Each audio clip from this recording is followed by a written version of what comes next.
Continuamos con la replicación del DNA y ahora vamos a empezar con la parte de elongación. Recuerden que habíamos hablado que vamos a estudiar la replicación en tres partes: iniciación, elongación y terminación. Y hasta ahorita ya vimos la parte de la iniciación. En la iniciación habíamos visto que 8 moléculas de DNA reconocen el origen de replicación, hacen que se abre la cadena de DNA en una región rica en ATs.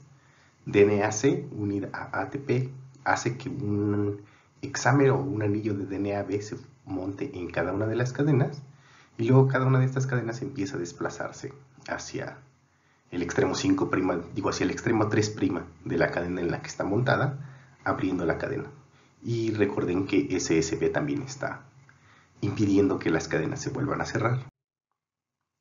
Llegamos al punto en donde se forman las horquillas de replicación. Y entonces en cada una de las horquillas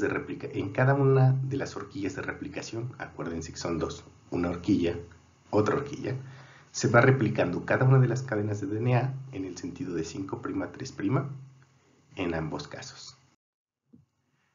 La elongación de lo que se trata es básicamente de ir añadiendo los nucleótidos complementarios a la hebra que se polimerizó, utilizando la cadena de DNA como plantilla.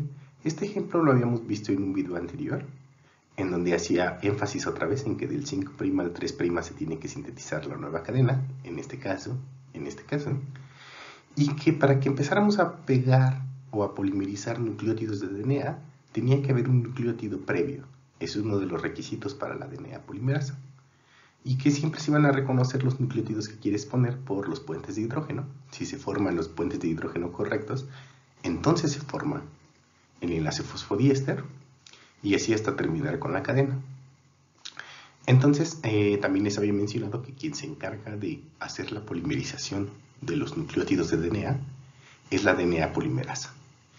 Y señalo otra vez que en este caso estos serían los nucleótidos de DNA, y que el nucleótido o el osito en este caso que está iniciando la cadena es un nucleótido distinto, es un ribonucleótido, o sea, es un nucleótido que usualmente van a encontrar en el RNA. Ahí señalo, son ribonucleótidos ambos. ¿Quién pone este ribonucleótido? ¿Se acuerdan de que les mostré esta tabla en la diapositiva anterior en donde decía proteínas requeridas para iniciar la replicación en E. coli? Y habíamos visto ya estas tres y esta, SSB. Hay unas proteínas más, en este caso la primasa y la DNA girasa van a ser importantes en esta región. La primasa es una RNA polimerasa, y lo que hace es que ella pega los primeros nucleótidos que son necesarios para elongar la cadena. Entonces fíjense, si esta fuera nuestra cadena de DNA, esta va de 5' a 3', esta de 5' a 3'. Y una vez que se abrió el origen de replicación y se montó en cada una de ellas una helicasa, que acuérdense que está hecho de 6 proteínas o un hexámero de DNA-B, estas se van a mover del extremo 5' a 3' de la cadena en la que están montadas. Entonces esta, por ejemplo, se va a mover de aquí hacia acá, y esta se mueve del 5' al 3'. Ahí están marcados los movimientos, este se mueve para allá, este se mueve para acá.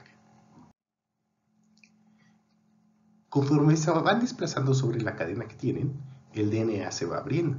Acuérdense que para evitar que esto se cierre de nuevo, tienen que tener una proteína que se llama SSB, que en este caso está representada por estos cuadritos azules. Cuando hablamos de una horquilla de replicación es porque yo estoy viendo solo la mitad de esta burbuja de replicación. Esta hacia allá también forma una horquilla de replicación. En ambos casos tiene que tener SSB. Esa es la clave, esa es la helicasa, eso es SSB. Ahora, una vez que se empiezan a desplazar las cadenas, hay una proteína que está interaccionando regularmente con la helicasa. En este caso está representado por este círculo. Y esa proteína es la primasa. Se llama primasa porque es la que pone el primer o el cebador.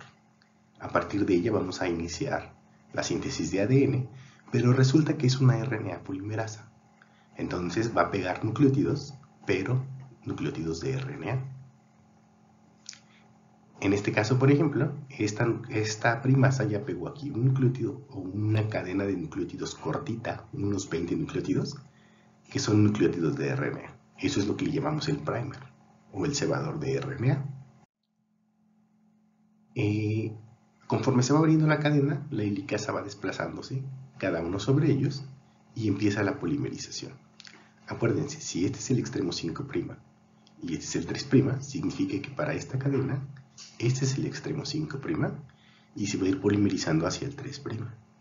En este caso es al revés, aquí está el 3'. Entonces este sería el 5' de esta cadena y a partir de aquí empieza a polimerizarse hacia allá.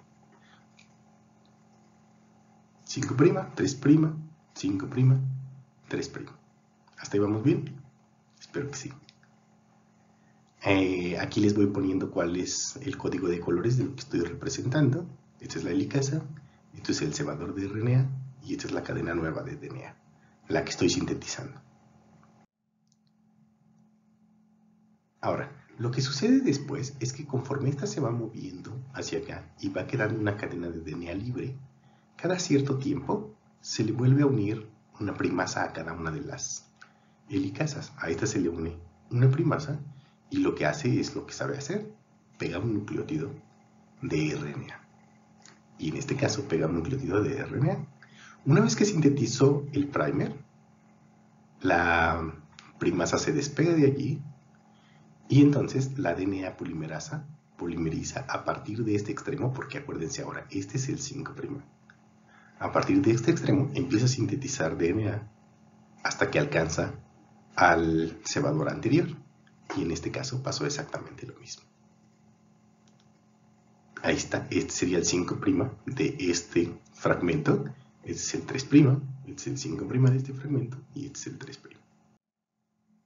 Conforme va avanzando la helicasa, vuelve a interaccionar la primasa, sintetiza su RNA cebador, se despega la primasa y se sintetiza el DNA. Y así sucesivamente hasta que lleguen al final de la cadena. Esta es la horquilla de replicación, acuérdense, solo la mitad.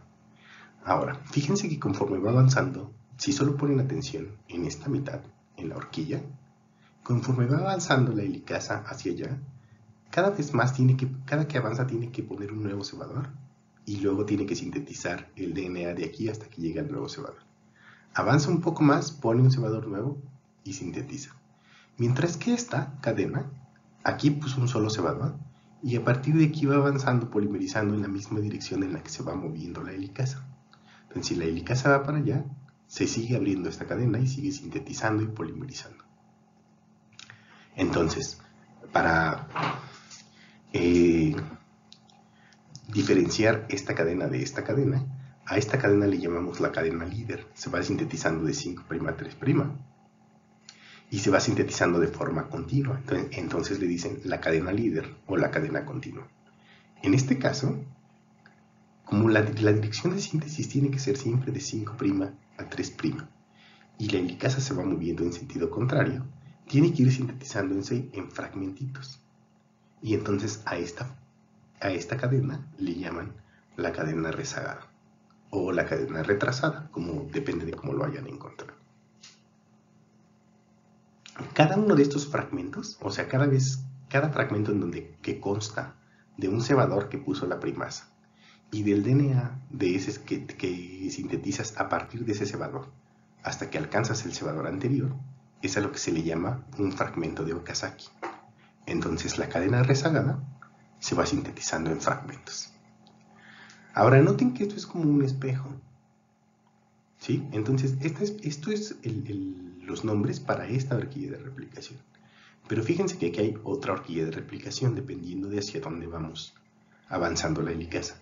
En este sentido, como la helicasa está en esta cadena y se va moviendo hacia acá, esta es la cadena líder, la que se va sintetizando de manera continua de 5' a 3'.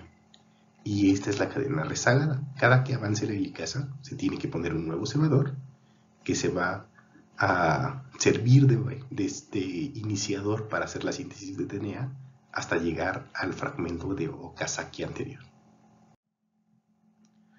Ahora, ¿cómo funciona la polimerización de la DNA polimerasa? La reacción es muy simple. Es una reacción de un ataque nucleofílico. Fíjense, esta es la cadena que está sirviendo como templado. Esta parte de aquí. Y entonces aquí ya está. Este puede ser el cebador o puede ser la cadena de DNA que está creciendo. Estos son los nucleótidos. Este es el azúcar, el cuadrito. Y estos son los fosfatos. Este es el extremo 3'. Entonces la cadena complementaria viene creciendo de aquí hacia acá, porque viene del 5' hacia el 3'. Siempre se requiere que este OH libre, este OH en posición 3', esté libre para polimerizarse.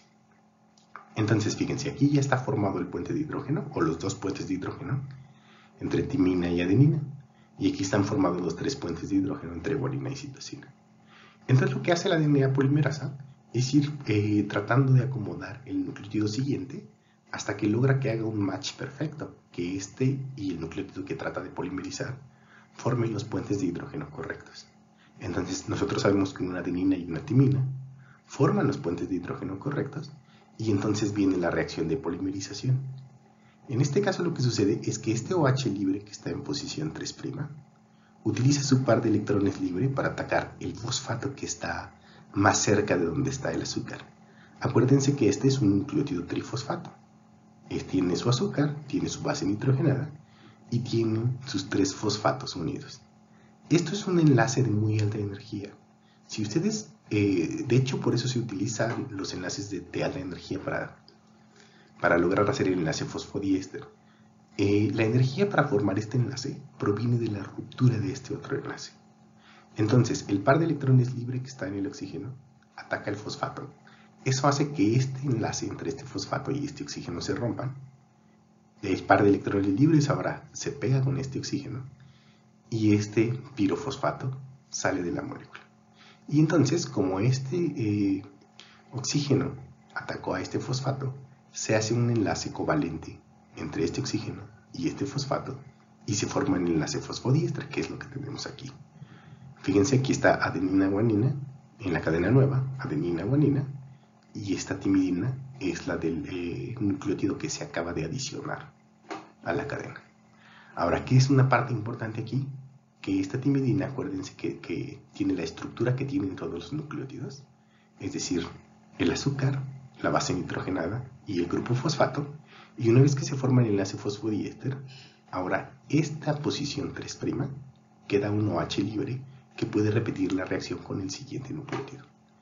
En este caso, el siguiente nucleótido tendría que ser una citosina trifosfatada. ¿Se acuerdan que les había dicho también que que uno de los elementos que se requieren para la replicación es la presencia de magnesio? La presencia de magnesio es necesaria porque la enzima que se encarga de polimerizar los nucleótidos, que se llama DNA polimerasa, es dependiente de magnesio. Entonces, fíjense, la DNA polimerasa es quien se encarga de añadir nucleótidos complementarios a la hebra molde. Y aquí lo que está representando es el sitio activo de la DNA polimerasa. Acuérdense que el sitio activo de la DNA polimerasa es el lugar en donde se une el substrato y ocurre la reacción. En este caso, la reacción de polimerización. Y en este caso, el sustrato es un nucleótido libre y la cadena de DNA que están creciendo. En este caso, la hebra templada sería esto que está representado aquí, que dice hebra templado, que sería todo esto de aquí hacia acá. Entonces, aquí debería de haber una base nitrogenada que está haciendo puentes de hidrógeno con esta base. Y esta es la última de la cadena. Y aquí está el OH libre que está en posición 3. Acuérdense, esta es la 1, esta es la 2, esta es la 3. Entonces, este oxígeno es el que hace el ataque nucleofílico sobre el fosfato. Para que esta reacción sea favorable, lo que tienen que hacer es hacer que este fosfato esté lo más electropositivo posible. Y para lograrlo, lo que hacen es que el sitio activo de la DNA polimerasa tiene 2 átomos de magnesio con carga positiva y estos interaccionan con todo el nucleótido. Hacen que los electrones se desplacen en esta dirección, hacia el magnesio, y entonces eso deja a este fosfato lo suficientemente vulnerable para que el par de electrones libre de este OH lo ataque y se forme el enlace fosfodiéster. Ahora, ¿qué requiere la DNA polimerasa para funcionar? Básicamente lo que les había yo dicho que necesitaba o los elementos que se necesitan para hacer la replicación. Se requiere una hebra molde, porque acuérdense que para polimerizar nucleótidos tiene que fijarse qué nucleótido hay en la otra cadena y solo polimeriza el que es complementario. Necesita nucleótidos o desoxirribonucleótidos, porque acuérdense que estamos hablando de DNA, entonces tiene que ser un desoxi. Aquí fíjense que no hay un OH en posición 2, esta posición 2 está, eso es el desoxi, o de donde viene el nombre. Y tiene que ser, y tiene que ser trifosfato, porque aquí están los 3 fosfatos. Se necesitan los 3 fosfatos para que esta reacción ocurra. Se requieren iones magnesio, porque aquí sí, el magnesio, acuérdense que facilita la reacción, es un cofactor de la DNA polimerasa, y se requiere que haya unos nucleótidos ya empezados, o que la cadena que está alargando ya esté comenzada. Por eso requiere aquí lo que dice un OH libre, se refiere al OH que está en esta posición del que ya está polimerizado. Y esta es una cosa que tienen que recordar. Todas las DNAs polimerasas requieren una cadena ya iniciada para tener este OH libre. Quien inicia la cadena en el caso de la replicación es precisamente la primasa. ¿Se acuerdan? La primasa sintetiza un primer de RNA y el RNA también tiene un OH en posición 3'. Y entonces a partir de ahí la DNA polimerasa comienza a elongar la cadena. ¿Cómo sabe la polimerasa qué nucleótido es el que tiene que adicionar? Por 2 factores. Primero, porque que tengan la complementariedad de bases, o sea que se formen los puentes de hidrógeno correctos, en este caso entre timina y adenina, o entre guanina y citosina. Y la otra es que tengan la geometría correcta. O sea, el sitio, este cuadro que está aquí en azul, lo que representa es el sitio activo de la DNA polimerasa. Y acuérdense que el DNA tiene que tener un ancho más o menos parejo a lo largo de toda la cadena. Y eso se logra porque siempre se aparean una purina y una pirimidina. Y entonces quedan a la misma distancia, no importa en qué parte de la doble hélice del DNA la vean. Entonces las dos bases, la que está polimerizando y la que está funcionando como un molde, tienen que caber al mismo tiempo dentro del sitio activo. Y para que quepan dentro del sitio activo, uno tiene que ser purina y el otro tiene que ser pirimidina. Fíjense lo que pasaría si tratamos de aparear bases que no son las correctas. Por ejemplo, una purina con una purina, parte de la molécula de purina no queda dentro del sitio activo y entonces no se polimeriza. Y así pueden ver para cualquiera de las geometrías de apareamientos de bases incorrectas. Ahora, de vez en cuando, muy de vez en cuando, la DNA polimerasa se equivoca y de verdad puede polimerizar un nucleótido que no era el correcto en una posición incorrecta. ¿Qué es lo que sucede en estos casos? Sucede que las DNAs polimerasas tienen 2 actividades, la de polimerización y la de exonucleasa. En un sentido polimerizan, en el otro lado despolimerizan o rompen enlaces fosfodiéster. Este, por ejemplo, es un ejemplo de la DNA polimerasa 1. Y lo que está representando aquí son 2 sitios activos. Este sitio de activo de aquí es el que está funcionando como el sitio activo de polimerasa, o sea, el que polimeriza los nucleótidos. Este sitio activo de acá es el que tiene una actividad de exonucleasa. Entonces, lo que sucede es esto, fíjense. Imagínense que en este caso, el nucleótido que está aquí es una adenina, y por error polimeriza una citosina en este sitio. Estos son los trifosfatos, entonces este OH ataca aquí y se forma el enlace fosfodiéster. Después, si la DNA polimerasa no ha avanzado completamente, se da cuenta de que aquí hay una deformación en la cadena de DNA porque estos dos no forman los puentes de hidrógeno correctos. Y entonces, en ese momento, la DNA polimerasa, que acuérdense, se va moviendo del extremo 5' de la cadena nueva hacia el 3', se regresa y cambia de dirección. Fíjense que aquí va de aquí para allá, o sea, del 5' al 3'. Y aquí puede cambiar de sentido o de dirección. Y ahora se mueve de 3' a 5' y puede cortar el nucleótido que acaba de pegar, que es exactamente lo que hace. Una vez que logró cortar ese nucleótido, retoma su actividad de polimerización y vuelve a moverse en el sentido 5' a 3'. A esta actividad, o sea, la actividad de que va polimerizando, detecta cuando se equivocó en uno de los nucleótidos y es capaz de regresarse, eliminar ese nucleótido y poner el correcto, le llaman actividad de autocorrección. O sea, todo el tiempo la DNA polimerasa va checando qué nucleótido pegó y se fija que el apareamiento entre las bases sea el correcto. Si por alguna razón pegó el nucleótido equivocado, simplemente se regresa, lo elimina y avanza de nuevo. Una cosa más que es importante mencionar, este es solo un resumen de cuáles son las actividades de estas dos. Y recuerden, en dirección 5'3' tiene actividad polimerasa, en dirección 3'5' tiene actividad de exonucleasa, y eso es lo que le permite a la DNA polimerasa 1 hasta tener la actividad de autocorrección. Autocorrección en inglés se dice proofreading.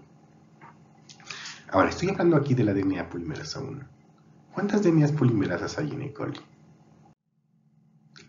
Resulta que en E. coli hay al menos 3 DNA polimerasas y están nombradas así: DNA polimerasa 1, DNA polimerasa 2, DNA polimerasa 3. ¿En qué son distintas? Primero, tienen diferente velocidad de polimerización. La velocidad de polimerización es esta, y está dada aquí en nucleótidos por segundo. La DNA polimerasa 1 puede pegar entre 16 y 20 nucleótidos por segundo, o sea, es rápida. La DNA polimerasa 2 puede pegar alrededor de 40 nucleótidos por segundo, y la DNA polimerasa 3 entre 250 y 1000 nucleótidos por segundo. En algunos casos 2000 nucleótidos por segundo. Entonces, estas son las diferentes velocidades entre ellas.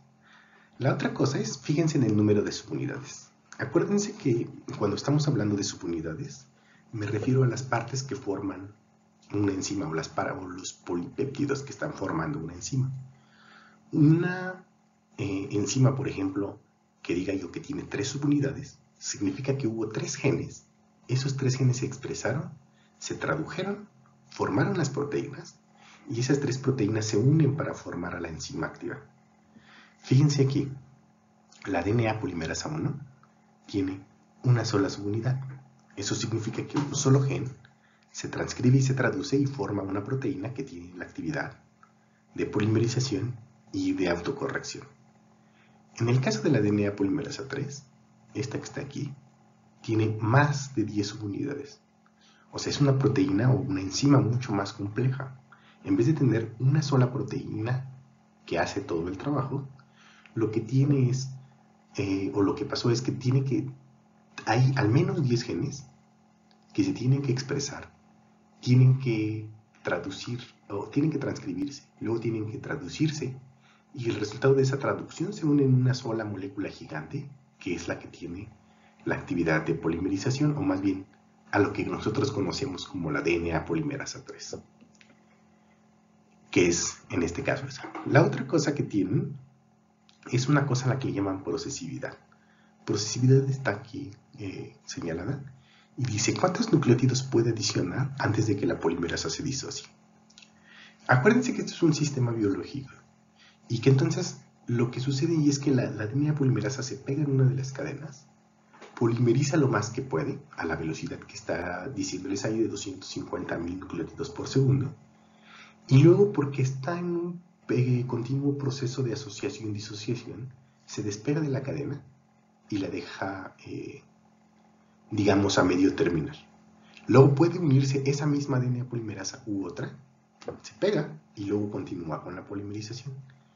¿Cuántos nucleótidos puede pegar cada vez que interacciona la polimerasa con el DNA? Es a lo que le llamamos procesividad. Y aquí está, por ejemplo, la procesividad de la DNA polimerasa 1 y de la DNA polimerasa 3. La DNA polimerasa 3 puede pegar cada vez que interacciona la polimerasa 3 con la molécula de DNA, pega más de 500.000 nucleótidos a una velocidad de 1000 a 2000 nucleótidos por segundo. ¿Se fijan? La DNA polimerasa 1, por ejemplo, solo puede estar unida o tiene una procesividad de entre 3 y 200 nucleótidos. O sea, cada que reconoce un lugar en donde puede polimerizar, solo puede pegar entre 3 y 20. Y a una velocidad de polimerización de 16 a 20 nucleótidos por segundo. Ahora, recuerden ustedes que el genoma de E. coli tiene 4 millones de pares de bases.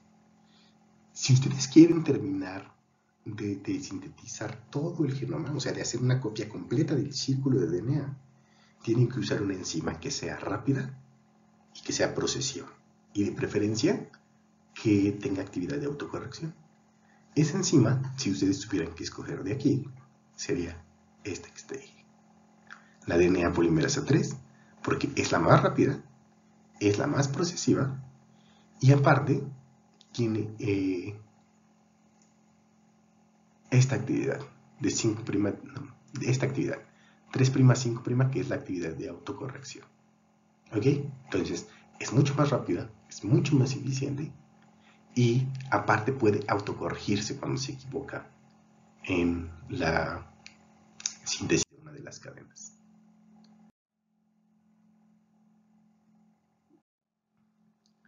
Ahora, volvamos a nuestro ejemplo. ¿Se acuerdan que les estaba yo diciendo que aquí se va sintetizando? Esta es la cadena continua, esta es la cadena discontinua, cadena discontinua. Y esta es la helicasa que va desplazándose cada una sobre una de las cadenas. Para que entiendan cuál es el problema con esto, piensen ustedes otra vez en el lazo que les estaba hablando en el tendedero. Una vez que abrieron el tendedero en las dos hebras y lo empiezan a jalar hacia los lados, lo que está más allá de donde está abierto el tendedero empieza a apretarse. En el caso del DNA pasa lo mismo. Acuérdense que el DNA es una doble hélice. Si ustedes empiezan a desamarrar la hélice y a jalarla a la fuerza, más adelante de la hélice va a empezar a apretarse.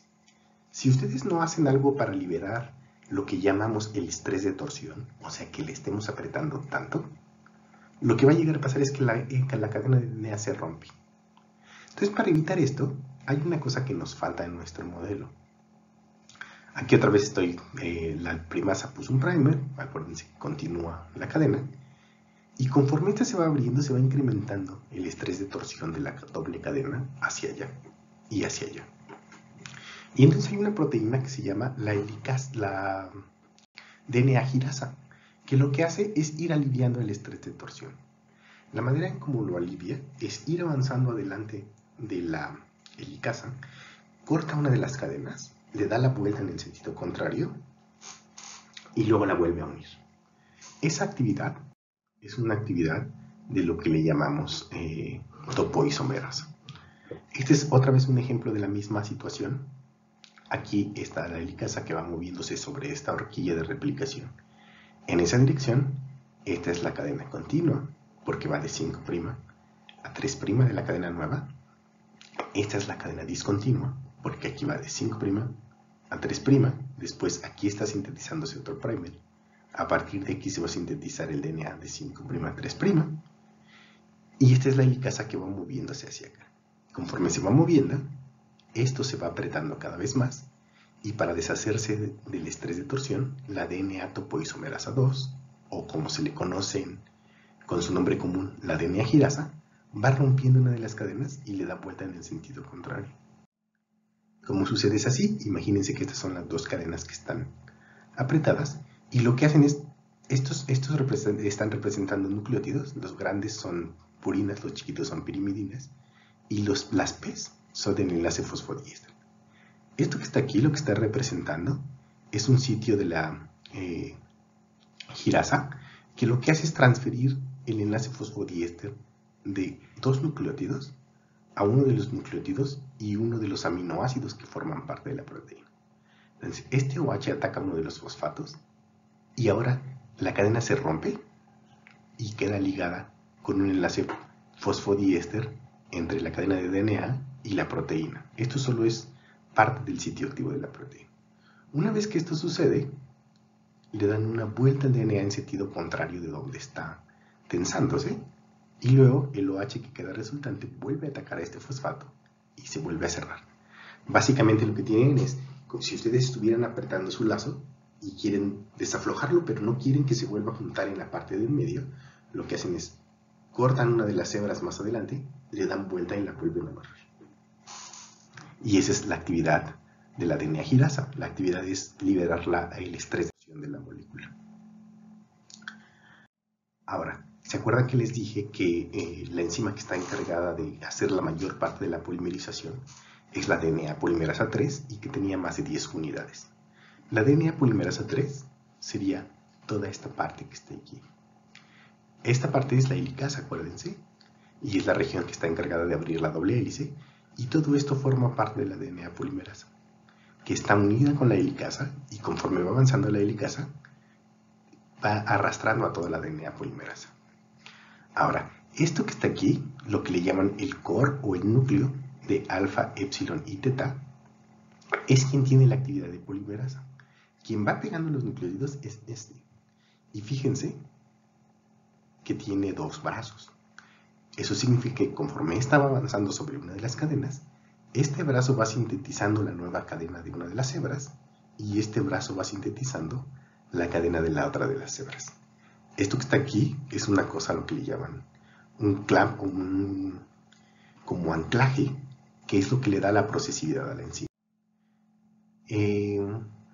Entonces fíjense, cuando una cadena de DNA se va sintetizando, esta sería la cadena de DNA, este sería el extremo 5' de la cadena nueva, de la cadena continua. Entonces, conforme la helicasa se va moviendo hacia allá, la DNA polimerasa, uno de los brazos de la DNA polimerasa, va sintetizando la cadena líder, en el sentido 5', 3', mientras que la otra cadena de la polimerasa, o el otro brazo de la polimerasa, va sintetizando también de 5', 3', pero haciendo un pequeño bucle aquí, para que la direccionalidad o la dirección en la que va avanzando la cadena le quede en el mismo sentido que va polimerizando.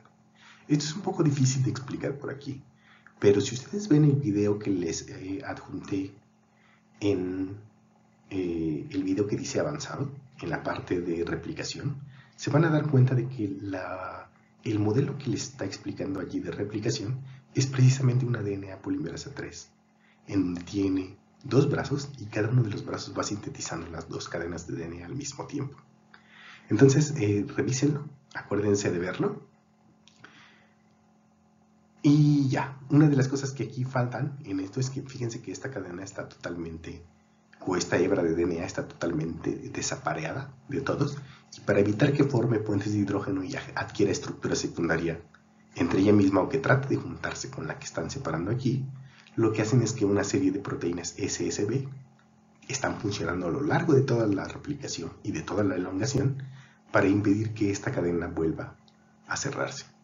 Fíjense aquí que la cadena de DNA se va extendiendo de aquí hacia acá y va a terminar hasta que alcance al siguiente fragmento de Okazaki, que es lo que está pasando justo aquí. Cuando esta cadena ya está un poco libre y empieza a crecer, viene una primasa, esta primasa, que se acuerdan que interacciona con la DNA B o con la helicasa y pega un nuevo cebador. Y entonces, cuando esta cadena ya está alcanzando el siguiente fragmento de Okazaki, aquí ya tiene un cebador nuevo. Fíjense cómo el brazo intermedio de la DNA polimerasa pega un nuevo anclaje en donde está el primer, y luego la DNA polimerasa mueve su brazo que está polimerizando de este lado hacia nuevo anclaje, que es lo que están viendo aquí. Aquí la suelta y se pega en el nuevo, y ahora le queda en la posición correcta para ir sintetizando de 5', 3', y va a sintetizar todo este fragmento. Si quieren verlo con más detalle, lo pueden ver en el video. Cada uno de estos fragmentos, donde tienen un RNA que forma el cebador, junto con el DNA que está sintetizando la DNA polimerasa, es un fragmento. Este es el esquema completo de la misma cosa. Y aquí debería de estar el video del que les estoy hablando. Entonces hasta aquí le dejamos por ahora. Vayan a checar el video del que les estoy hablando y traten de identificar allí en qué momento se pega el cebador. ¿Cuál es la primasa? Fíjense que la primasa se pega y se despega de la cadena. ¿Cuál es la hebra continua? ¿Y cuál es la cadena discontinua? Nos vemos en el próximo video para la terminación y las diferencias respecto a la replicación en eucariontes.